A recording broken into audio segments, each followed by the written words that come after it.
29م نصیحت: د سهار او مازیګر لمونځونه. 5 وخت لمونځونه ټول فرض او مهم دي او له شرعي عذر پرته قضا کول یې حرام دي او انسان پرې ګناهګاریږي. خو په ګڼو احادیثو کې د دې 2 وخت لمونځونو په اړه ډیر ټینګار شوی. د صحیح بخاری په یو حدیث کې رسول الله صلی الله علیه وسلم فرمایي چې 2 بردین وکړل جنت ته داخل شو. برد یخي هوا ته وایي.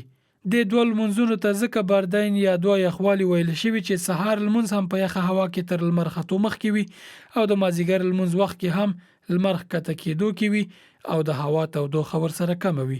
د دې حدیث مبارک مفهوم دا دی چې د سهار او مازیګر لمونځونه جنت ته د داخلېدو لامل کیږي او څوک چې پرې پابندي کوي جنت ته به داخل شي ان شاء الله. د صحیح مسلم په یو حدیث کې هم راغلی چې رسول الله صلی الله علیه وسلم فرمایلی هغه څوک به دوزخ ته داخل نشي چې تر لمر ختلو او لمر ډوبېدو مخکې لمونځونه کوي، یعنی د سهار او مازیګر لمونځونه.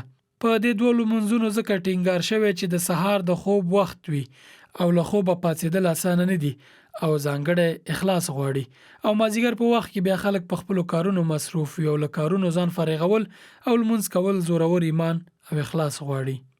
د دې 2 وختونو په اړه په سورته قاف کې هم ټینګار شوی دی.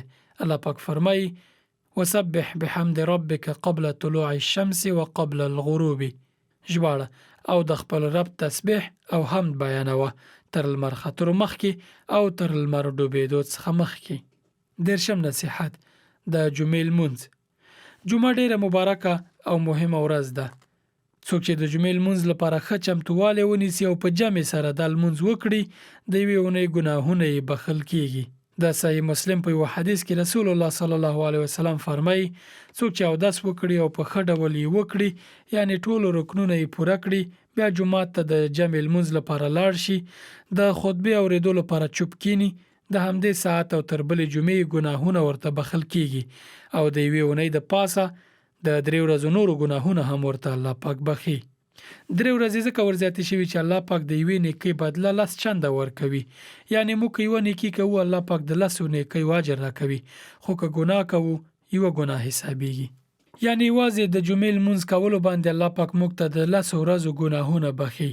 علما وایي دا هم صغیره ګناهونه دي ځکه کبیره ګناهونه توبې ته ضرورت لري چې انسان ترې باید توبه وباسي. ځکه د صحیح مسلم په یو بل حدیث کې راځي چې رسول الله صلی الله علیه وسلم فرمایي 5 لمونځونه جمعه تر بلې جمعې او روژه تر بلې روژې د ګناهونو بخښونکي دي که چیرې له کبیره ګناهونو ډډه وشي. یعنی 5 لمونځونه په خپلو وختونو منځ کې، جمعه له یوې جمعې تر بلې او روژه د 1 کال ګناهونو کفاره ده.